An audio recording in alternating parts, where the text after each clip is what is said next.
Syaitan ni bukan menggelincirkan anak cucu Adam dari yang putih menjadi hitam on the spot. Bukan dari macam ni. Gitu. Tetapi dia akan buat secara berangsur-angsur, sikit, akhirnya ia tergelincir. Oleh sebab itu, berapa banyak pengurus-pengurus yang tergelincir, yang menyelewengkan duit yayasan. Tambah lagi kalau dia baru pegang jawatan, yang selama ini dia hanya buruh, dapat duit sedikit.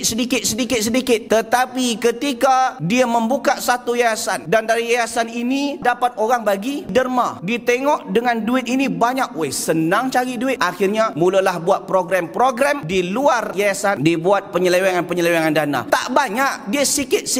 Maka apapun khutuwat syaitan, langkah-langkah syaitan kena ditutup. Jangan bagi peluang kepada syaitan. Dan kita yang melihat, jangan hanya sekedar tengok, tetapi man ra'a minkum munkaran falyughayyirhu biyadihi. Siapa yang melihat kemungkaran, maka hendak halang dengan tangan. Fa illam yastati' fa bilisanihi, dengan lisan kalau tak mampu. Wa illam yastati' fa biqalbihi wa dzalika adhaful iman. Kalau tak mampu dengan hati, benci dengan hati, dan itu selemah-lemah iman. Jika kita ada tengok satu yayasan ini mungkin baru dia hidup, tiba-tiba dia minta derma, dan dia buat program-program yang mungkin dananya bukan masuk ke dana yayasan, dia masuk dana pribadi, maka jangan menyumbang ke tempat ini, kerana membuka peluang syaitan untuk menggelincirkan pengurus tersebut buat benda-benda yang penyelewengan dana. Hati-hati perkara ini. Jangan biarkan saudara kita tergelincir dalam godaan syaitan.